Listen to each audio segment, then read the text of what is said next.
হুজুর আল্লাহর কুদরত দেখলাম।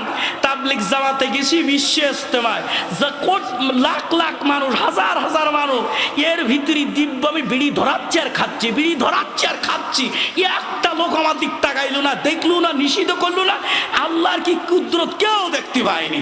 এখন এই যদি হয় মন মানসিকতা, অনেক চারিদিকে লোকজন, রাস্তার ধারে বসে আছি, ওই দোকানে মনে করেন বিকালবেলা রহিম মিস্ত্রি মুরব্বী মানুষ এসে বসে, মোহতামিম আছে, আমাদের এই আলেম ওলামা। এখন একজন পরনারী যাচ্ছে, সুশ্রী, সুনয়না, সুদন্তী, স্বর্ণকেশী। এখন আমি দেখতেছি, হায় রে, এমন সময় মাওলানারা মেহেদি ভাই বসে আছে, বয়সের ছোট হয়তো, আবার রহিম মিস্ত্রি কি মুরব্বিয়ানে কিরাম, আমি যদি তাকাই দেখি এ কালগিরাত আমার নামে বদনাম। আল্লাহ পাক বলছি কেউ দেখলো তা, তুমি আর চোখে খয় না তাল আয়নি, কি তুমি তাকাইলি না, তুমি অন্তরের ভিতর থেকে একটা কুমন্ত্রণা, যৌন লিপ্সু চিন্তা তোমার ভিতরে কাজ করছে। আল্লাহ পাক বলছে এইটারও ব্যাপারে কিয়ামতের দিন আমি আল্লাহর কাঠগড়ায় তোমাকে জবাবদিহি করা লাগবে বান্দা। আমি আল্লাহর চোখ ফাঁকি দিই, কেউ কিছু করতে পারে না। তো এই জন্যে আমার মহল্লাবাসী, ইউনিয়নবাসী আসেন, এখানে বসেন, মরা একদিন লাগবে, বাই হুক আর বাই করুক। আমার আল্লাহ পাক বলছে বান্দা, হালা আতা আলাল ইনসান হিনুম মিনাদ দাহার লাম ইয়াকুন শাইয়াম মাযকুরা, সব হাফেজ কোরআন। এই চতুর্ধারে যা দেখছেন সব হাফেজ কোরআন। আল্লাহ পাক বলছে এত লাফালাফি করতে যাও, এত দাম্ভিকতা, বস্তায় করে টাকা ঘুষ খাই যাও, কের জন্যে? আমার কি, কেন? ইয়াহসাবু, তুমি মনে করিছো আন্না মালাহু আখলাদা, এই টাকা আমাকে ক্ষমতার মসনাদে চিরস্থায়ী করবে, দুনিয়ায় আমাকে অপ্রতিরোধ করবে। তোমার আল্লাহ পাক বলছে বান্দা তুমি কি একটু ভাবি দেখো না, তুমি কি মানুষ না? তোমার শরীরে কি মানুষের রক্ত নেই? তোমার কি বিবেক নেই যে তুমি কয়দিন বয়স তোমার, সামান্য কয়দিন আগে তোমার খবর তোমার মাও জানতো না, গর্ভধারিণী মা সেও জানতো না, বাবাও জানতো না। পৃথিবীতে তোমার কোনো চিহ্ন, তোমার কোনো অস্তিত্ব, তোমার কোনো পদচারণা, তোমার কোনো পদভরণা, তোমার কোনো ভাষণ বিবৃতি, কোনো কিচ্ছু ছিল না। এ বান্দা সেদিন তুমি কোথায় ছিলে? কে তোমাকে নিয়ে আসছে? কে তোমাকে মায়ের রেহেমের ভিতরে, কে তোমাকে বানিয়েছে? হুয়াল্লাযী ইউসাউবিরুকুম ফিল আরহাম। এ বান্দা, মায়ের রেহেমের ভিতরে আমি যেমনি ইচ্ছা তেমনি তোমাকে বানাতে পারতাম। কত মানুষকে বোবা বানিয়েছি। তোমার যদি বোবা বানাতাম তাহলে তুমি এত মিথ্যা ভাষণ টেলিভিশনের পর্দায় তুমি কি করে দিতে? মিথ্যা কথা ছড়াছড়ি এত তুমি কি করে করতে? বান্দা তুমি একটু ভাবো না, তোমার কিচ্ছু ছিল না পৃথিবীতে।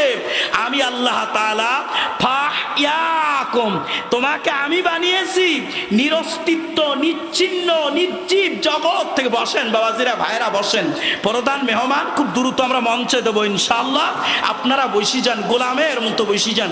আমি মসজিদে বলেছি, এখনো বলছি বাবা, যে কোনো মুহূর্তে ইন্তেকাল হবে। এই মাহফিলটি এখন তো অনেক চলে আসছেন, আলহামদুলিল্লাহ, অনেক আল্লাহর বান্দারা সভা মঞ্চের সামনে আসছেন। আবার সারাদিন সদর উপজেলা, শহর, দক্ষিণ অঞ্চল থেকে ফোন করছে, কয়টার সময় শুরু হবে, আপনি কয়টার সময় প্রধান বক্তা। তার মানে বোঝা যাচ্ছে মানুষের ভিতরে একটা আগ্রহ, উদ্দীপনা কাজ করছে। মা ও বোনেরা, আল্লাহর গোলামের মতো ইতিমধ্যে আলহামদুলিল্লাহ আব্দুস সামাদ বিশ্বাস বড় ভাই, তিনিও আসছেন, অনেকে আসছেন। যারা ময় মুরব্বিয়ানে কিরাম আছেন সবাই চলে আসছেন। আমি যেটি বলছিলাম, আল্লাহ পাক বলছে বান্দা তুমি কে? তোমার তো কোনো অস্তিত্বই ছিল না। ফাহইয়াকুম, তোমাকে কে বানালো? তোমাকে বোবা বানাতে পারতাম, ল্যাংড়া বানাই নাই। তোমার সামনে ল্যাংড়া, খোড়া, কানা, কুজো নেই তোমার সামনে, তুমি বোঝো না বান্দা। সুতরাং তুমি একটু বোঝো যে একদিন তোমার কোনো অস্তিত্ব ছিল না। আবার সুম্মা ইলাইহি তুরজাউন। এ বান্দা, যতই লাফালাফি, দৌড়াদৌড়ি, যা কিছু করো না কেন, সুম্মা ইউমীতুকুম, তোমার আবার একদিন পৃথিবীর থেকে বিদায় হওয়াই লাগবে। সুম্মা ইহয়িকুম, তোমাকে বাই হুক আর বাই করুক তোমাকে উঠানো হবে। সুম্মা ইলাইহি তুরজাউন। আমি আল্লাহর কাঠ গলায় তোমার জীবনের পুঙ্খানুপুঙ্খ, লা ইউগাদিরু সগীরাতাও ওয়ালা কাবীরাতান ইল্লা আহসাহা, জাররা জাররা, অণু পরমাণু, ছোট ক্ষুদ্র বৃহৎ সব কিছুর হিসাব আমি আল্লাহর কাঠগড়ায় তোমাকে আসা লাগবে, দেওয়া লাগবে। আবার আশাটাও কেমন? তোমার ইচ্ছা মতো না, আমি আল্লাহ যখন তোমাকে আনবো ঠিক সেই সময়।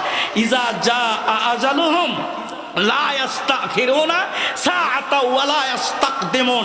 তুমি যত বড় ক্ষমতাসীন, ক্ষমতার মসনদে তুমি বসে থাকো, তোমার বাহিনীগুলি যতই তোমার দলের লোক, নিজের লোক, অনুগত যাই কিছু হোক না কেন, মেকানিজম, প্রযুক্তি যা কিছু হোক না কেন, বান্দা কিছুই তোমাকে রাখতে পারবে না। যেই আমি আল্লাহ ডাক দেব তোমাকে আশাই লাগবে বান্দা। তাহলে এই যে সামান্য সময় আমি কিসের জন্য পাঠাইলাম? পাঠাইছি আইয়ুকুম আহসানু আমালা।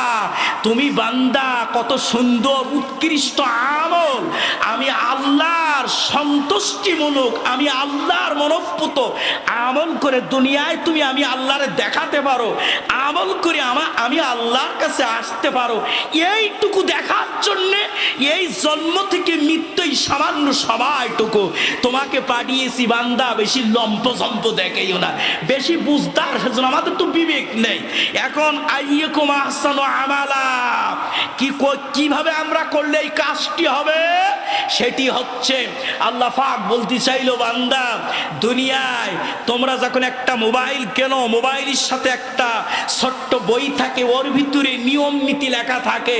কম্পিউটার কেনো, রেডিও কেনো, যাই কিছু কেনো না কেন, বান্দা তোমাকে বানিয়েছি, তোমার সাথে একটা ওরকম গ্রন্থ আমি আল্লাহ পাক পাঠিয়েছি, সেটির নাম আল কোরআন।